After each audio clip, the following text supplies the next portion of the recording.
सौंदर्य म्हणजे काय, सुंदर बनण्याचा वा बनवण्याचा परीस कुठेतरी सापडेल या अपेक्षेनं आपण प्रत्येक जण कुठे ना कुठेतरी धावत असतो। टीव्ही, मॅगझिन, चित्रपट, मित्रमंडळी या सर्वांच्या मतांच्या गलबल्यात आपलं काय हरवलंय आणि आपल्याला नेमकं काय शोधायचंय हेच विसरून जातो।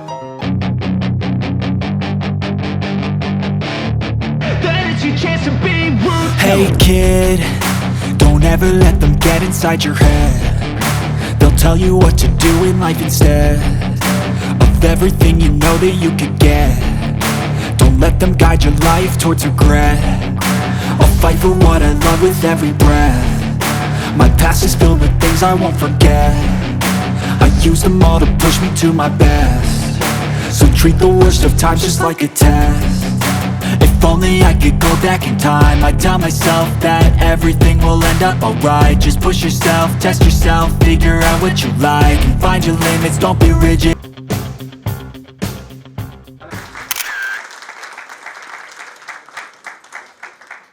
सगळ्यात आधी मनपूर्वक अभिनंदन मेनका प्रकाशनचं, अभय कुलकर्णी सरांचं, कारण एक अतिशय उत्तम पुस्तक तुम्ही तुमच्या यादीमध्ये जोडून घेतलेलं आहे। आणि त्याचबरोबर या पुस्तकाचे लेखक त्यांचंही, कारण इतक्या संवेदनशील विषयावर लिहावंसं वाटलं आणि ते सुद्धा शास्त्रीय भाषेमध्ये नाही तर आपल्या दैनंदिन जगण्यातल्या अनुभवांची दखल घेत घेत त्यांनी हे पुस्तक लिहिलंय। या पुस्तकामध्ये मानसशास्त्राचा विचार केलेला आहे, या पुस्तकामध्ये आहाराचा विचार केलेला आहे, या पुस्तकामध्ये बॉडी लँग्वेजचा विचार केलेला आहे, पेहरावाचा विचार केलेला आहे आणि म्हणून हे पुस्तक खरोखर वाचनीय आणि विकत घेण्यासारखं आहे। आणि हे सिग्नल्स मॉडिफाय करण्याचं, आपल्या सुप्त मनाला स्पर्श करण्याची शक्ती या पुस्तकामध्ये डॉक्टर नितीन ढेपे यांनी निर्माण केलेली आहे। हे पुस्तक नसून ती एक चळवळ आहे आणि ही चळवळ ढेपे सर गेली कित्येक वर्षे हजारो किलोमीटर प्रवास करून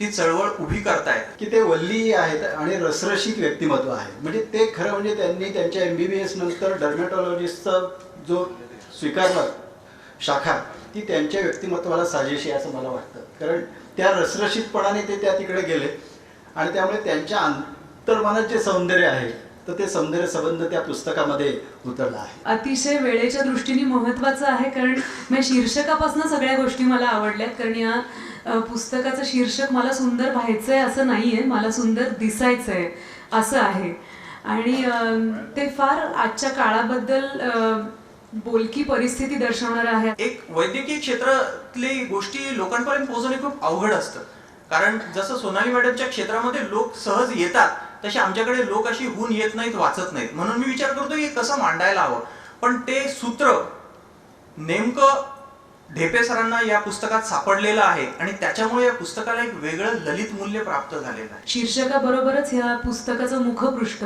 गुन्हेगाराच्या हातात जसं स्वतःचं नाव असतं, वय असतं आणि त्याचं जे काही डिस्क्रिप्शन लिहिलेलं असतं, त्याचप्रमाणे एक मुलगी आहे आणि तिच्या हातात एक फलक आहे आणि ती म्हणते की मला सुंदर दिसायचंय।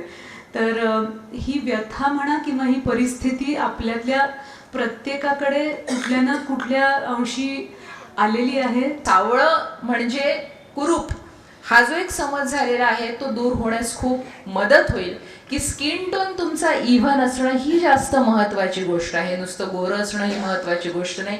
त्यांनी जो बजेट स्किन केअरचा मुद्दा मांडला तो अतिशय चांगला मुद्दा आहे, की लोअर मिडल क्लासमधल्या लोकांसाठी सुद्धा सौंदर्यशास्त्र उपलब्ध करून देणं ही त्यामागची त्यांची भूमिका दिसते। बऱ्याचदा सौंदर्याचा जो काय व्यवसाय आहे हा लोकांच्या मनामध्ये न्यूनगंड तयार करण्यावर पोचलेला आहे। उदाहरण नंबर 1, गोरेपणाची क्रीम। तुम्ही काळे आहात असं मनात न्यूनगंड तयार केल्याशिवाय गोरेपणाची क्रीम विकता येत नाही। आणि पुस्तकात लिहिलंय मी, घाणीत लपलेल्या जंतूंना मारण्यासाठी साबण हा शास्त्रीय भ्रष्टाचाराचा नमुना आहे। का? शेतामध्ये माझ्या आजीनं आजोबांना काम केलेली आहे, माझी आई शेतात मजुरीला जायची आणि ती जाऊन तिनं मला, माझ्या वडिलांना पण शिकवलेलं आहे। त्यांनी शेतामध्ये मातीमध्ये चिखलात काम करताना कधी त्यांना त्वचारोग झालेला नव्हता आणि आता मात्र तुमच्या लहान पोराला धुळीत खेळल्या इन्फेक्शन होतं। हा साबण कंपन्यांनी पसरवलेला जाणीवपूर्वक गैरसमज आहे आणि हा वैज्ञानिक भ्रष्टाचार आहे।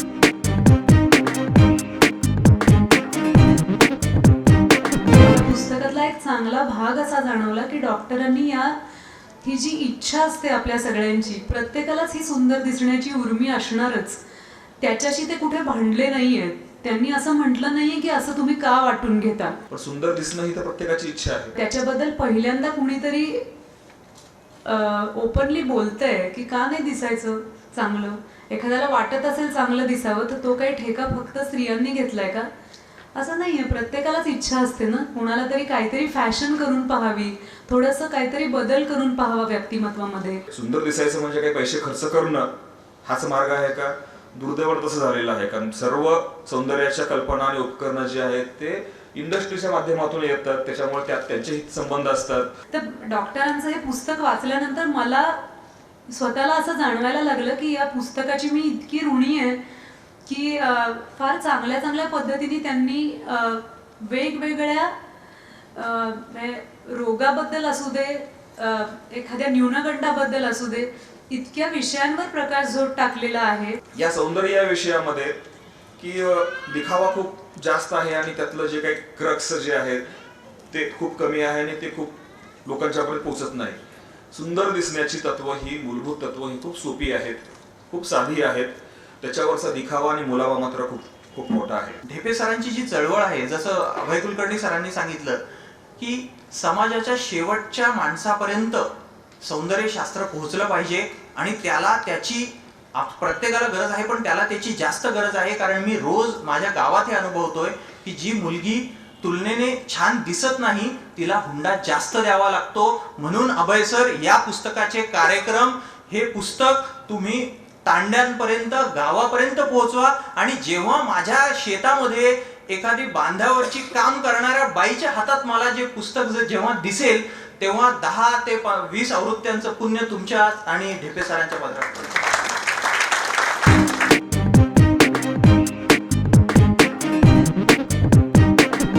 साबण कंपन्या चुकीच्या, त्या शिवाय घालणं सोपं आहे, परंतु साबणाशिवाय तुम्ही स्वच्छ कसे राहू शकता हा सांगणारा डॉक्टर तुम्हाला पाहिजे.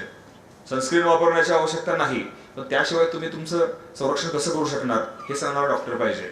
त्यामुळे मी काठावरचा डावा सौंदर्य तज्ञ म्हणतो. म्हणजे मी बॉर्डर लाईन लेफ्टिस्ट आहे. मला या पुस्तकाला ना उत्तर लिहावंसं वाटायला लागलंय. ते म्हणजे डॉक्टर आम्हाला सुंदर बघायचंय, ते सुंदर बघायला आपण आधी शिकूया.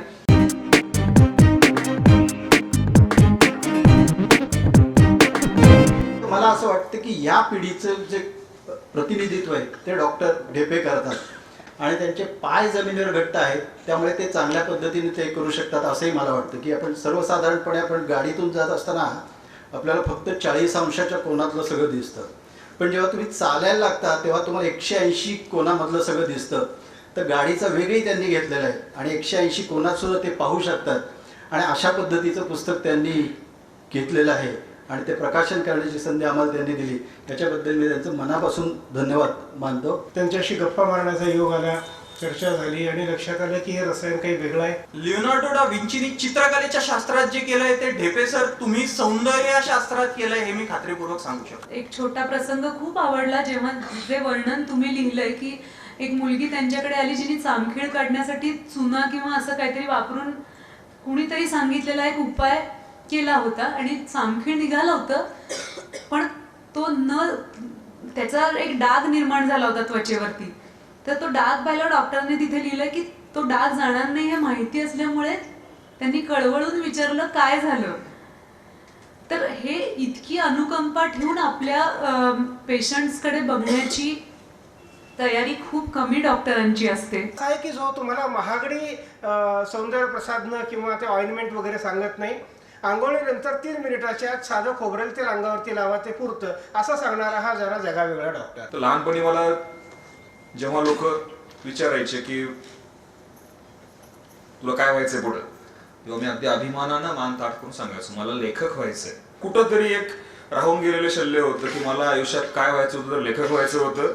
आणि झालो लेखक. या पुस्तकाच्या आधी बऱ्याच मेडिकल बुक्स मध्ये चॅप्टर लिहिले, मेडिकलची पुस्तकं लिहिली, त्या अर्थानं लेखक झालो. परंतु लहानपणी वाचून मला जे काही लेखक व्हायचं होतं तर त्याचं स्वप्न आता या पुस्तकातून पूर्ण झालेलं आहे. तर ते आता कुठंतरी मी माझ्या लहानपणीच्या स्वप्नाच्या जवळ गेलोय असं मला आज फिलिंग आहे. ते एशिया पॅसिफिक किंवा मिस इंडियाच्या स्पर्धेमधल्या ललनांना ज्या पद्धतीने म्हणजे ज्या तन्मयतेने त्यांना ट्रीटमेंट देत असतील त्याच तन्मयतेने ते अणदूरमधल्या एखाद्या मुलीला सुद्धा ट्रीटमेंट देतात आणि ते त्यांचं वैशिष्ट्य आहे.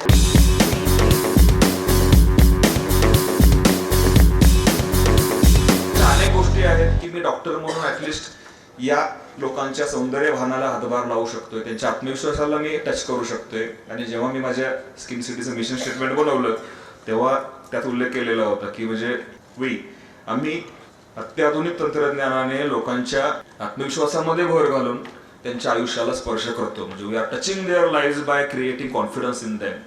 तर मग तेव्हा मला कळायला लागलं की मी पैसे कमवायच्या धंद्यामध्ये नाहीये, मी डॉक्टरीच्या धंद्यामध्ये नाहीये, मी लोकांना आत्मविश्वासू बनवण्यामध्ये आणि त्यांच्या आयुष्यामध्ये बदल करण्याच्या बिझनेसमध्ये आहे.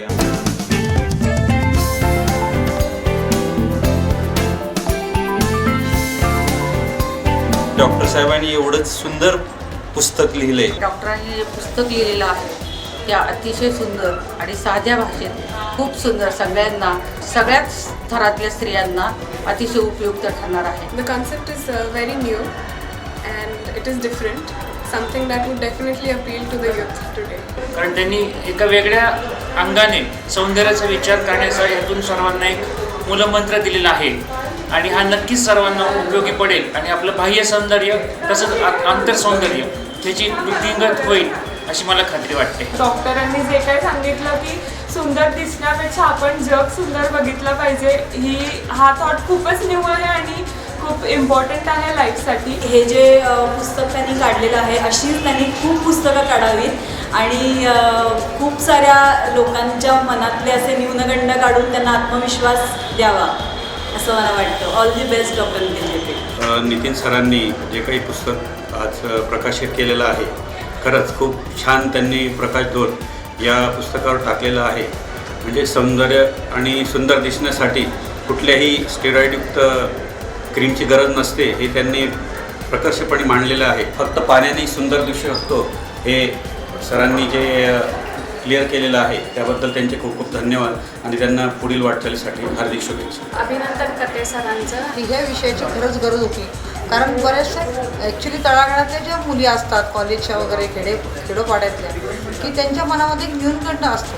ज्यावेळेस त्या फिल्म बघतात, चित्रपट पाहतात किंवा इतर हाय कॉलेजच्या ज्या मुलींना पाहतात तर त्यांना वाटतं की मी सुंदर का नाही आहे. तर त्यांना एक चांगला आशेचा किरण डॉक्टर नितीन ढेपे हे आता त्यांच्या पुस्तकाच्या माध्यमातून त्यांना मार्गदर्शन होणार आहे. सरांना हेच सांगेन की ह्याच्या पुढे अशीच वाटचाल करावी आणि ह्याच्या पुस्तकातून जे त्यांनी मार्गदर्शन केलेलं आहे अगदी गरीबातल्या गरीब समाजातल्या सगळ्या लोकांना, सगळ्या मुलींना याचं मार्गदर्शन मिळावं आणि अशा पद्धतीने त्यांचे मार्गदर्शन नेहमीच सुरू असावं हीच सदिच्छा. त्यामुळे मला असं वाटतं की ह्या पुस्तकासाठी डॉक्टर तुमचे मनापासून आभार आणि त्याच्या पलीकडे जसं मला वाटतं हे पुस्तक वाचल्यानंतर की मला सुंदर बघायचंय असं मला म्हणावं असं वाटतंय, ती भावना प्रत्येक वाचकामध्ये जागृत होऊ दे.